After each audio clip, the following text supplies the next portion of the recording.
This is a fundamental shift in how games are bought, incredible value, and a ton of variety. You can try dozens of games for what it would cost to buy just one or two new ones. After their new tiered service launched, PlayStation console revenue jumped by an average of 121.5%.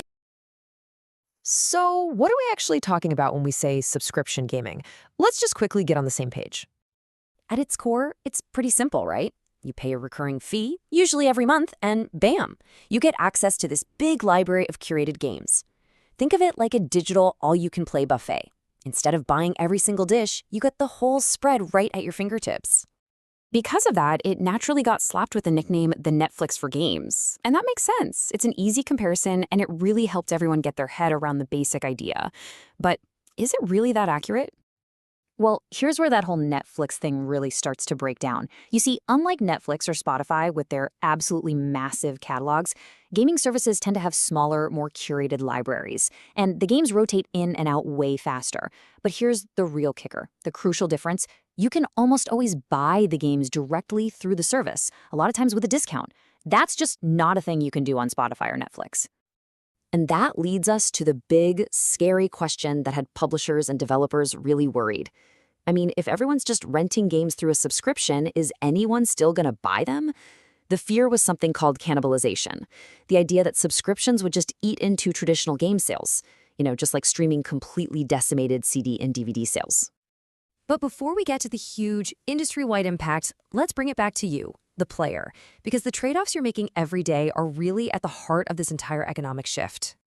For us players, the pros are just obvious. You get incredible value and a ton of variety. You can try dozens of games for what it would cost to buy just one or two new ones. It's an amazing way to discover these little hidden gems or try out a genre you normally wouldn't touch. But the downside is very real. You don't actually own any of them. If you stop paying or if a game gets pulled from the service, poof, it's just gone. And that tension, that pull between access and ownership, that's the dilemma. Okay, so we've got the common assumption on the table. Subscriptions are going to kill game sales. But what does the actual data say? Well, a major study just dug into this very question, and honestly, the results are pretty mind-blowing. A recent study took a super deep dive into the real-world market data from the launches of Xbox Game Pass and the new PlayStation subscription service. They looked at what actually happened to sales right after these services went live.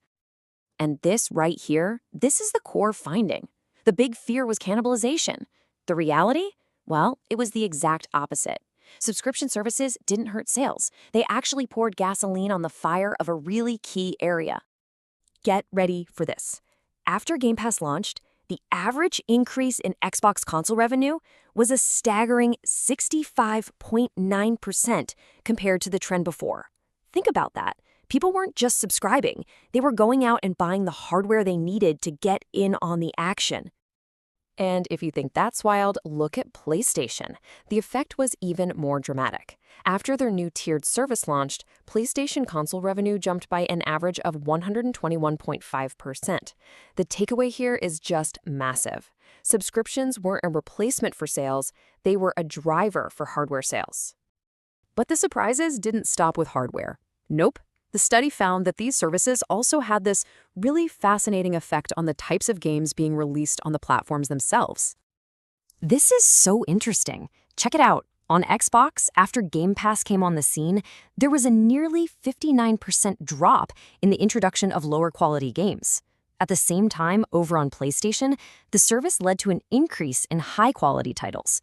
The platforms were becoming healthier ecosystems. It kind of suggests that to justify that recurring fee, platforms now have a much stronger reason to focus on quality, not just pumping out quantity. So why is that Netflix for games analogy so misleading? Why did gaming avoid the same fate as the music and movie industries? Well, it all comes down to a few key differences in how we actually interact with games. First off, the story's built right in. You try a game, you fall in love with it, and you can buy it to own forever with just one click. Second, the replay value is huge, right? You might watch a movie once or twice, but you could easily spend 200 hours in a great game, which makes owning it feel a lot more valuable. The rotating, curated catalogs also work like a discovery engine. You find a game you love, and even if it leaves the service, you're now invested. You're way more likely to buy it or its sequel. It complements sales, it doesn't replace them. So it turns out subscription gaming wasn't the sales killer that so many people were afraid of. It's actually this powerful engine for selling consoles and for helping us discover new games to buy. But it does leave us with a much bigger question to think about for the future. In a world where more and more of our entertainment is a subscription, what does it truly mean to own anything in our digital lives?